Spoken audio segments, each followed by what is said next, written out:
Bueno, vamos a leer ahora el PDF que acompaña a las diapositivas, ¿sí?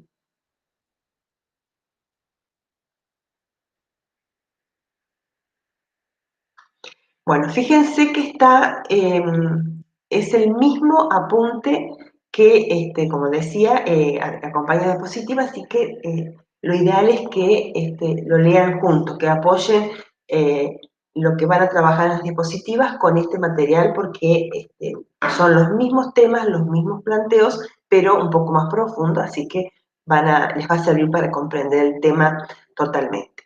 Bueno, empieza con momento de una fuerza, con la definición, y hace la distinción entre partícula y cuerpo rígido, como lo habíamos visto en las diapositivas, ¿no? Cuando yo tengo que considerar solamente el caso de traslación de un cuerpo, puedo considerar cualquier cuerpo, un tractor, un avión, un perro, lo que sea, como una partícula, porque todas las fuerzas las voy a considerar convergentes en un punto. En cambio, cuando el cuerpo es rígido, es decir, cuando tiene dimensiones, las fuerzas van a estar aplicadas en distintos puntos, en distintos lugares del cuerpo, entonces va a provocar efectos diferentes. Por ejemplo, una rotación, como es lo que habíamos visto en las diapositivas. Fíjense, esta varilla es un cuerpo rígido, porque tiene una determinada longitud, no es una carga, no es un cuerpo puntual. Entonces puedo empezar a utilizar cuerpos como estos para analizar el momento. En este caso hay solamente una fuerza aplicada, porque lo que se quiere demostrar acá es qué efecto producirían estas fuerzas aplicadas en el mismo punto, pero con distinta dirección. Por ejemplo, esto es una varilla, como habíamos visto, que está apoyada acá de una bisagra, entonces si la fuerza tira en esta dirección y sentido, no provocaría movimiento, acá sí, acá también y acá no. Bueno, pero eso está explicado en las diapositivas, ¿no? Así que lo vamos a ir pasando. Toda la definición de momento, que también estaba ahí ampliamente, así que bueno, vuelvan a ver las diapositivas y en todo caso leen esta parte que les va a servir como explicación. Este caso, que también lo vimos, ¿se acuerdan?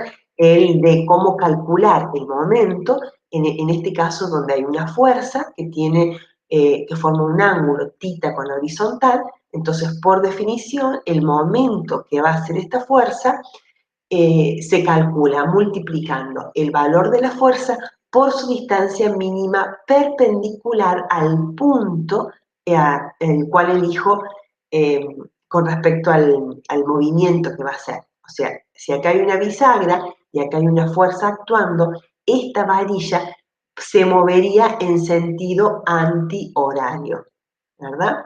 Entonces, para calcular ese momento, yo tengo que multiplicar o conocer, obviamente, la fuerza esta y su distancia perpendicular a ese punto de giro, ¿sí? Que sería esta distancia que le llamamos brazo de palanca y que se calcula con la función trigonométrica seno. ¿Por qué? Porque el seno de este ángulo es el mismo que entonces el seno de este ángulo va a ser el cateto opuesto, que es R perpendicular, sobre la hipotenusa, que es R. Bueno, ahí están las fórmulas, eso también ya lo vimos. Las unidades, me parece que no está mencionada en las diapositivas. Las unidades son Newton por metro en el sistema MKS para momento, o centímetro por dina en el CGS, o metro por kilopondio o kilogramo fuerza en el técnico. Eso me parece que no estaba en las diapositivas. Bueno, acá otra forma de escribirlo como producto vectorial.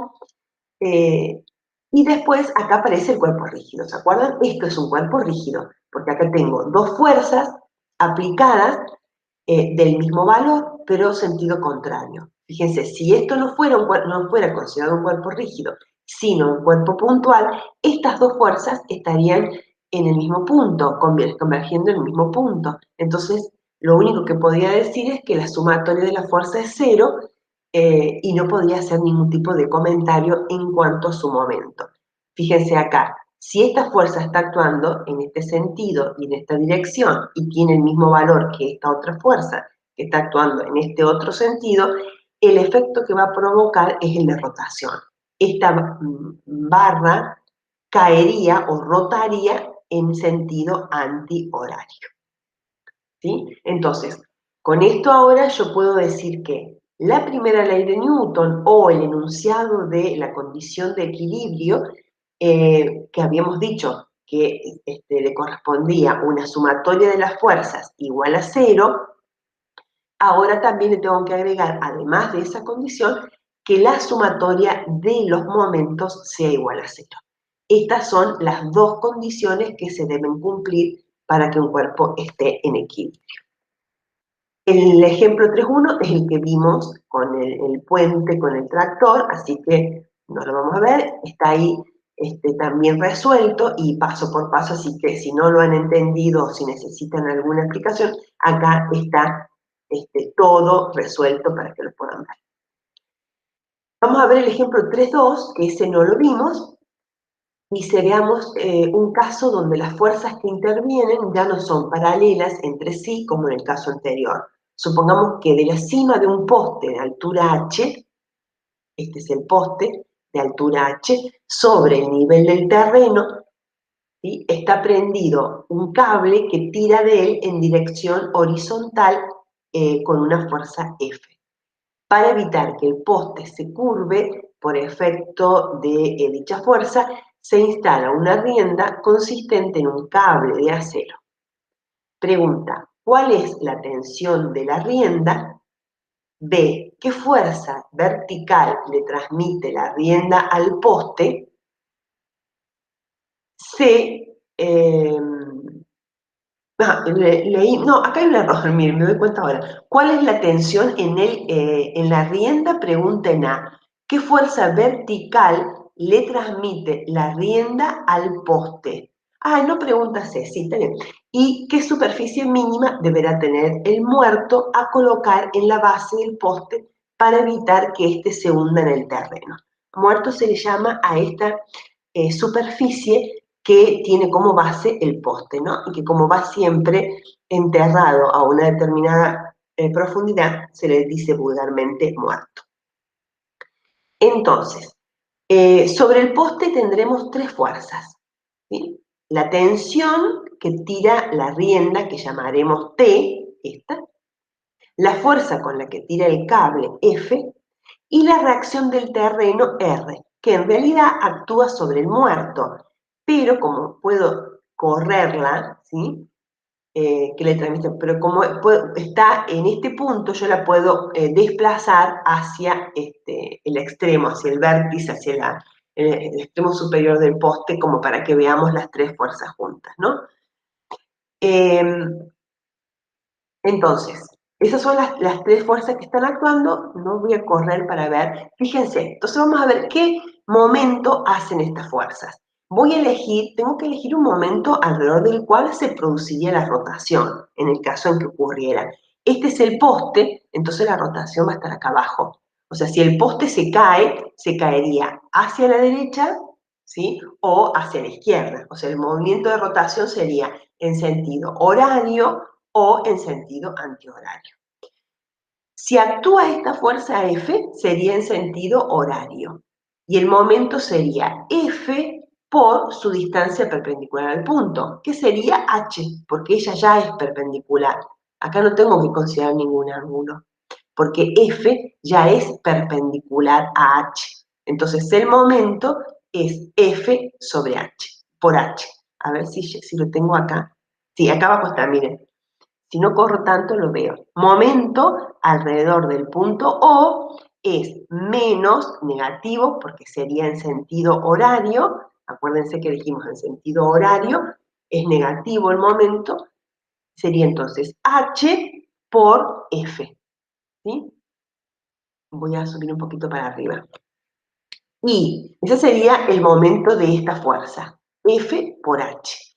Y el momento de la tensión, esta fuerza que está en la rienda, como no es perpendicular a H, yo tengo que encontrar, proyecto la fuerza y encuentro la perpendicular al punto, que sería, es cuando, esto lo hago con una regla, cuando encuentro que este ángulo es de 90, esa es la distancia mínima, ¿sí? No podría ser por acá, por ejemplo, eso lo pueden probar ustedes. Cuando forma este ángulo de 90 grados, ahí esta línea es exactamente perpendicular. Entonces, este es el brazo de palanca.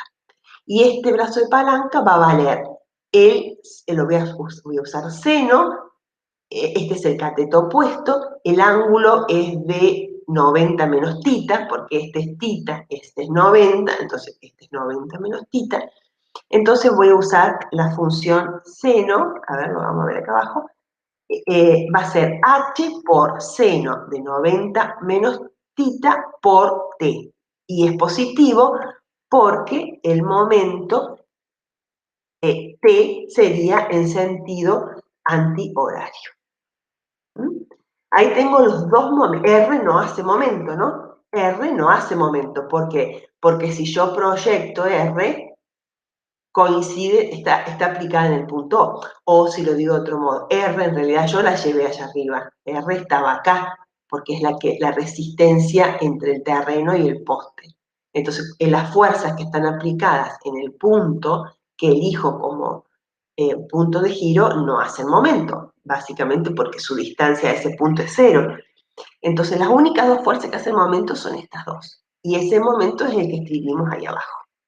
Entonces, de esta ecuación yo voy a despejar alguna de las incógnitas. Las incógnitas eran dos, ¿se acuerdan? F y T. Entonces, acá tengo una ecuación y voy a despejar T. T, que es esa. No, F la tenía. Sí, F, bueno, más simple todavía. Es una sola incógnita. Entonces, de esta ecuación despejo T. Muy bien. Ahí lo resuelvo y ya lo tengo. En el punto B, entonces, aplicando la primera condición de equilibrio, vamos, fíjense, ahora para calcular cuánto vale R, tengo que calcular R, yo no hace falta que haga momento. A ver, vamos arriba. No hace falta que calcule momento para encontrar a R. ¿Por qué? Porque R es una fuerza que está dirigida hacia arriba, entonces si yo encuentro la fuerza que, como esto está en equilibrio, tendría que haber otra fuerza que esté dirigida hacia abajo y que se contrarreste, ¿sí? Entonces tengo, fíjense, R hacia arriba y la otra fuerza que está en esta misma dirección sería la componente de T. T, la componente de T, caería sobre este eje, digamos, que sería el eje Y negativo, si lo quieren ver así. Entonces, R tendría que ser, para que esté en equilibrio, igual a la componente de T. O sea, R, si lo escribo como sumatoria, R es positivo, R menos T y su componente. A ver, lo vamos a ver acá. Acá. R menos T seno de tita es igual a 0. Entonces, de esta ecuación, que sería una sumatoria de las fuerzas en I, yo despejo R. Si R igual a T seno de tita, resuelvo y encuentro. Para calcular C, que es la superficie, ¿qué superficie debería tener el muerto? Tengo que usar sí o sí esto, que es la resistencia, que es un factor de compresibilidad del terreno. Eso es un dato que lo tengo que tener. Dice, vamos a leer el ítem C. Para que el poste no se hunda en el terreno, este debe soportar la tensión que le transmite la rienda, o sea, T seno de tita, más el peso del propio poste, que lo vamos a despreciar. Si el coeficiente de compresibilidad del terreno, que es la resistencia del suelo a las fuerzas de penetración por unidad de superficie, vale 0,6 kilogramos fuerza sobre centímetros cuadrados. Entonces el muerto o placa deberá tener una superficie mínima de, y esta sería la forma de calcularlo.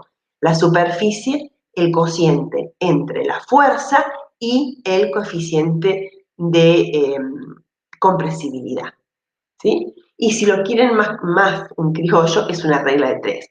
O sea, ¿qué me dice el coeficiente de compresibilidad? Que el terreno, que 0,6 kilogramos fuerza por centímetro cuadrado es lo que soporta la superficie del muerto, por el material que está construido, ¿no es cierto? Entonces, si 0,6 kilogramos fuerza por centímetro cuadrado es lo permitido, la fuerza que yo tengo en R, o sea, 1039 kilogramos, X, y ahí averiguo la superficie, que serían 1732. ¿Está claro? O sea, o hago este cociente o hago una regla de 3. 0,6 kilogramos, 1 centímetro cuadrado. 1732 centímetros cuadrados, X. Perdón, dije el resultado. Bueno, digo no. 0,6 kilogramos, 1 centímetro cuadrado. 1039 kilogramos, tantos centímetros cuadrados. ¿Sí? Bueno, ese es un ejemplo lindo también y muy clásico en los temas de momento. Acá tenemos otro ejemplo, es parecido, no es tan parecido al del puente, porque acá tengo, ¿se acuerdan? El puente tenía las reacciones perpendiculares. Acá tengo, supongamos una barra rígida articulada en O, ahora está articulada acá, la bisagra no está en el extremo, sino que está articulada acá, está colgada, o clavada, supongamos una barra rígida articulada en O, como muestra el dibujo, de ella tiran 3 cables de acero en las direcciones indicadas. ¿Sí? O sea, tengo un cable de acero acá, tengo otro acá y tengo otro acá. Supongamos que se conoce el valor de T y P. ¿Cuál es el valor de F? ¿Sí? Para que la barra no rote. O sea, conozco T y conozco P. Y me pide cuánto tiene que valer F para que esto no rote. O sea, no, por efecto de esta fuerza, no dé la vuelta, no gire, ni tampoco por efecto del peso caiga. A ver, ahí lo vemos a los dos. Fíjense. Entonces, voy a elegir el momento de giro alrededor de O. Esto es, si no me lo piden explícitamente, es arbitrario. Puedo elegirlo según me convenga. El momento, acá me conviene elegir ese momento porque ahí seguramente para que esto esté sujeto, clavado, fijo, debe haber alguna fuerza y como no la conozco, entonces voy a poner el momento de giro ahí. Siempre que tengo fuerzas desconocidas, en algún punto me conviene elegir ese momento de giro, porque ahí todas las fuerzas aplicadas valen cero. O mejor dicho, hacen momento cero. Entonces, el momento alrededor del punto O va a ser igual a menos A más B, que sería esta distancia, A más B, o sea que estoy calculando el momento de esta fuerza. Esta fuerza haría momento alrededor del punto O y su momento va a valer F por esta distancia. Acá ya escribí la distancia, A más B, por F seno de tita. ¿Sí? Si ustedes vieron antes el video de las diapositivas, yo les decía que una forma práctica de calcular momento sin hacer la proyección de la fuerza y calcular el brazo de palanca, algo más práctico, más directo, y que les había dicho que lo van a ver en los problemas, es esto. Yo tengo que calcular el momento de esta fuerza por esta distancia. Si fuese perpendicular esta fuerza, entonces es directamente fuerza por distancia. Esta fuerza no es perpendicular, pero su componente en I sí sería perpendicular. Y su componente en I vale F seno de tita. ¿Sí? Entonces F seno de tita por A más B y ya ahí tengo esto acá resuelto. Que es lo mismo que proyecte en la línea de acción y que encuentre el brazo de palanca. Bueno, es exactamente lo mismo, así que cada uno elija como le guste más. Es negativo porque esta fuerza haría girar en sentido horario. Y después tengo el momento de P.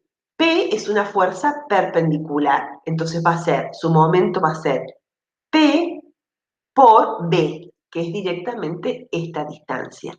Y es positivo porque lo haría girar en sentido antihorario. ¿Sí? Esta fuerza, si actuara sola, haría desplazar la barra en sentido antihorario. Y después me queda el momento de esta fuerza, que sería T seno de phi, T seno de phi, ya sea porque consideren la componente vertical o porque la proyecten y calculen el brazo de palanca, es T seno de phi por C, que es esta distancia. Fíjense que las distancias siempre son al punto de giro. Para la fuerza F, la distancia era A más B. Para la fuerza P, la distancia era B. Y para la fuerza T, la distancia es C.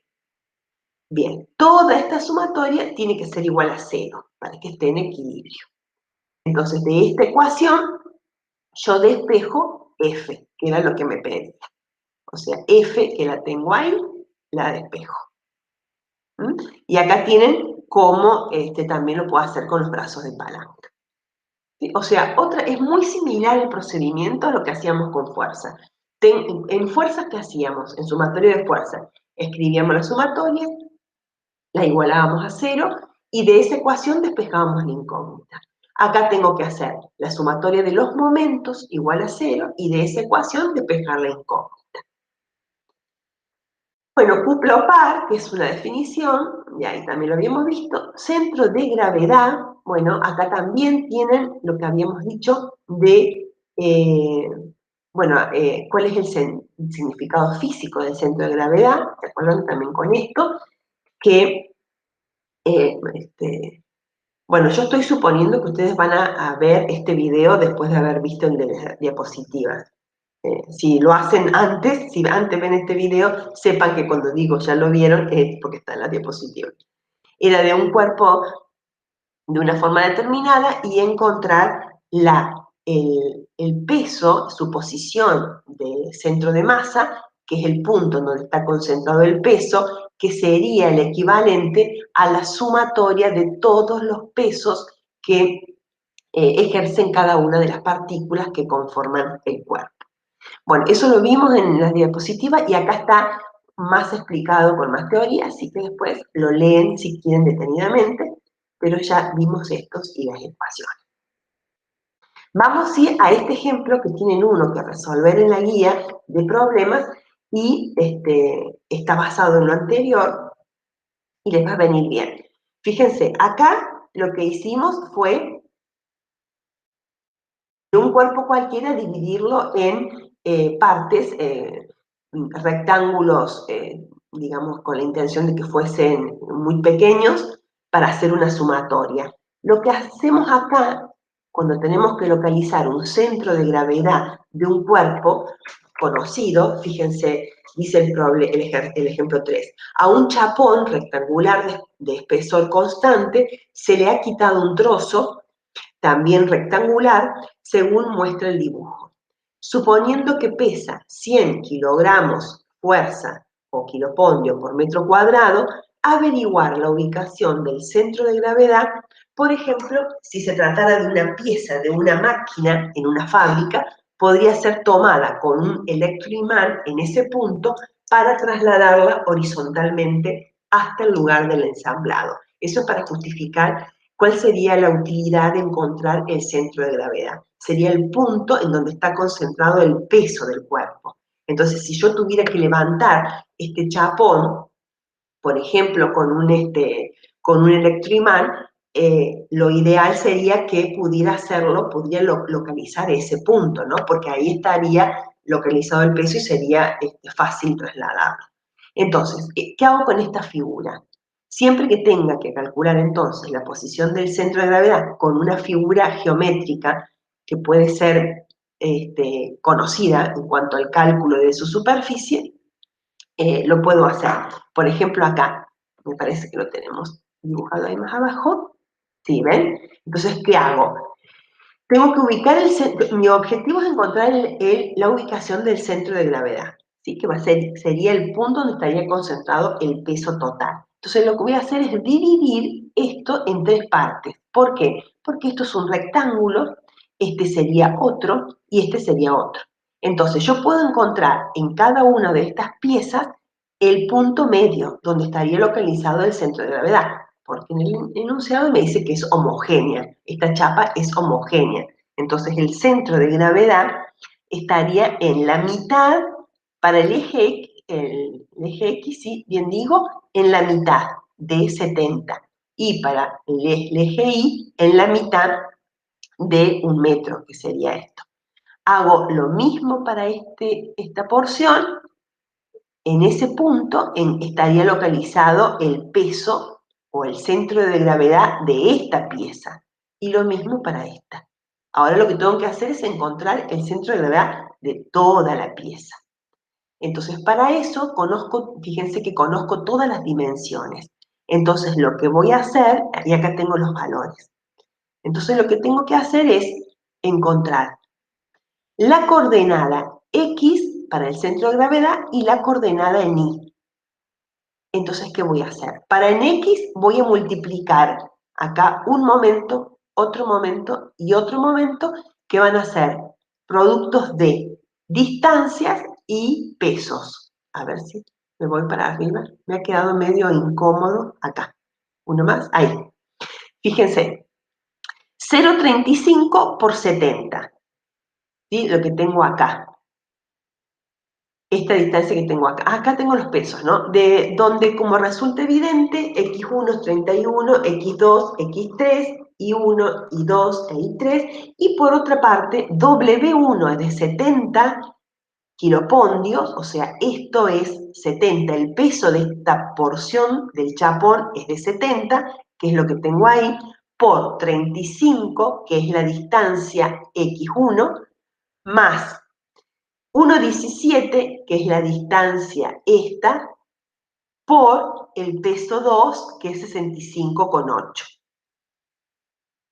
¿Sí? Y me falta el 3, 1,82 por 36, que es el 3. Ahí tengo entonces cada coordenada de X, ¿sí? X1, X2, X3, con sus pesos, dividido la suma de todos los pesos. ¿Se acuerdan de la fórmula que vimos anteriormente y que también vimos en las diapositivas para localizar el centro de gravedad? Era la sumatoria de los momentos en el numerador de las fuerzas que estaban actuando, dividido la suma de todos los pesos. 70 más 65,8 más 36 son todos los pesos de cada una de estas piezas. Bueno, eso me da este valor y después hago lo mismo para Y y me da ese valor para el eje Y. Entonces lo que encontré son las dos coordenadas X e Y donde voy a localizar el centro de gravedad. Entonces el centro de gravedad de este chapón está acá. Y el peso es la suma de los tres, ¿sí? El peso total es el peso que está concentrado ahí. Acá tienen un ejercicio parecido a este en los problemas, así que cuando se pongan a hacerlo, vuelvan a esto que ahí les va a ayudar muchísimo. Ahora vamos al centro de gravedad de un tractor, que también lo vimos en las diapositivas, así que esto lo vamos a pasar un poquito más rápido. ¿Sí? Ahí lo tienen de nuevo para que lo vean y lo repasen. Y nos vamos a detener en este. Supongamos que ya hemos localizado el centro de gravedad del tractor y también el de un implemento que pretendemos mantenerlo en vilo mediante el sistema de 3 puntos que opera en la parte posterior de este. Como podemos calcular a partir de qué peso el implemento produce el voleo, es una pregunta. ¿Cómo podemos calcular a partir de qué peso el implemento produce el voleo? Yo acá tengo el tractor con su tren trasero y el momento de giro puesto en él, o acá tengo el tren delantero, pero que no me hace falta porque ya tengo calculado el centro de gravedad, ¿sí? Entonces, cuando yo calculo la posición del centro de gravedad, ya tengo ahí la posición donde está concentrado el peso del tractor, el peso total. Entonces ya no me hace falta considerar esto, porque ya lo tengo considerado acá. Entonces ahora tengo un momento de giro que está en la base del tren trasero, ¿sí? Lo ponemos ahí y de paso esta normal, que no la conozco, o que podría modificarse su valor según la posición que puedan tomar este implemento, ahí se me hace cero, entonces no hace falta que lo considere. Entonces, ¿qué tengo? Un cuerpo, o dos en este caso, pero un punto de giro acá, un centro de gravedad ubicado acá con su peso total, que haría momento. Fíjense que si esta fuerza actuara, podría ser que esto se levantara, ¿sí? Si esto fuera muy liviano, por ejemplo, o si pudiera hacerlo, podría todo el sistema girar en sentido horario. Lo más factible no es eso, sino al revés, que este implemento haga que esto se levante. El voleo del tractor sería esto, que el tren delantero se levante. Entonces el movimiento de giro sería en sentido antihorario. Entonces, para evitar eso, o sea, para que se mantenga en equilibrio, yo acá tengo una fuerza que sería el peso del implemento, que está ubicado a una distancia x1 del punto O. Y tengo el peso total del tractor que está a una distancia xt de eso. Entonces yo la sumatoria de momento, para que esto se mantenga en equilibrio y evitar el voleo, lo voy a plantear con esta ecuación. Voy a encontrar cuánto vale, cuánto debe valer el peso del implemento para evitar que esto rote, o sea, que produzca el voleo. Tienen un problema también de este tipo. Entonces, ¿qué voy a hacer? Dice, bueno, en el caso extremo, la rueda delantera del tractor comenzará a separarse del suelo. Bueno, es lo que estábamos diciendo. Entonces, después ustedes lo leen bien. La sumatoria de momento alrededor del punto O va a ser xi por wi positivo, ¿sí? Porque sería en sentido antihorario, menos el xt por wt. Eso es igual a 0, para que se mantenga en equilibrio. Entonces, de esta ecuación despejo W1, WI, que sería el peso del implemento. Y eso es todo. ¿Ven qué simple? ¿Mm? Esta es la ecuación. Esta que tengo acá. Tienen un problema así para resolver. Otro problema que tienen para resolver es este. Otra situación donde puede producirse el voleo del tractor es cuando éste tira de un implemento cuyo enganche se encuentra relativamente elevado, ¿sí? Acá tengo un enganche que está elevado a una altura h del suelo y hay una fuerza acá que aplicar, ¿sí? Entonces tengo otra vez el centro de gravedad del tractor, el punto en O acá. Entonces yo lo que voy a hacer es considerar a esta fuerza, proyecto esta fuerza, y voy a tener una distancia perpendicular. A ver, vamos a ver cómo lo planteamos acá. F representa la fuerza que el implemento enganchado le demanda al tractor para ser arrastrado y H es la altura del enganche. Fíjense, la sumatoria de momentos entonces es H por F, me vuelvo arriba, es H por F, H, por F, menos XT por WT, que son estas dimensiones, XT por WT. Así de simple, entonces, obtengo la ecuación de la cual voy a despejar F. ¿De dónde? Despejando tendremos la máxima fuerza de tiro, valor al que, como es obvio, nunca se debe pretender llegar por razones de seguridad. Fíjense, resultado que muestra lo que habíamos anticipado. Esto es que mientras mayor sea el valor de H, o sea, mientras mayor sea la altura a la que se ubica el enganche, menor será la tracción que produce el voleo. ¿Sí? Mientras mayor sea entonces H, mientras mayor sea H, como está en el denominador, menor será la fuerza.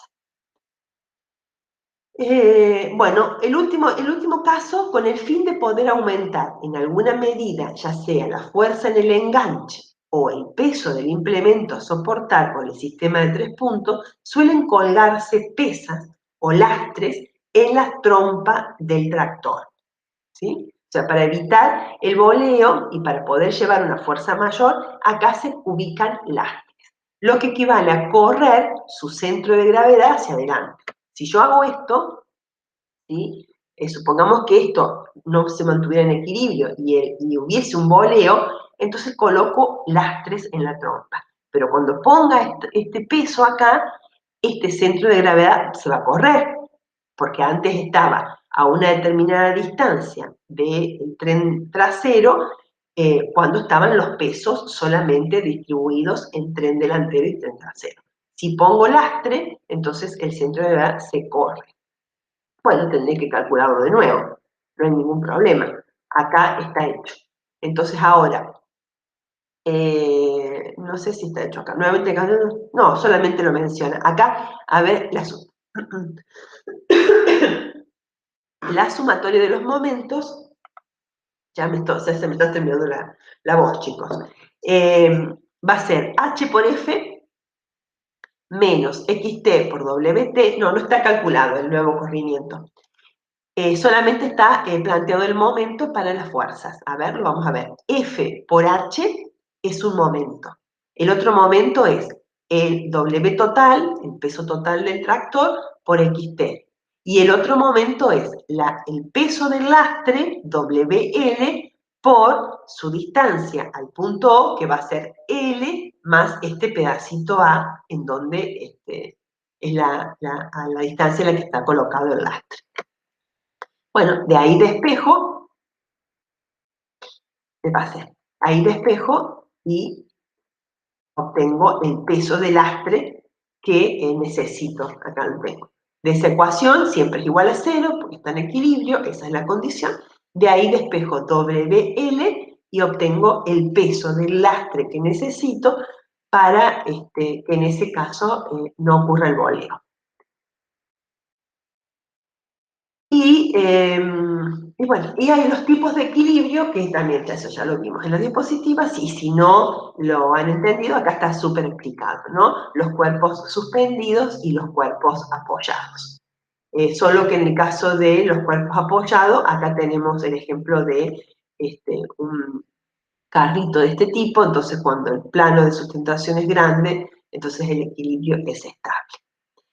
Bueno, espero que les sirva esto para ayudar. Yo creo que con las diapositivas y con este PDF están en condiciones de resolver los problemas de la guía 3C, que son problemas que sabemos que les cuesta un poco y que tienen un poquito más, son muchos conceptos aplicados, lo pueden hacer.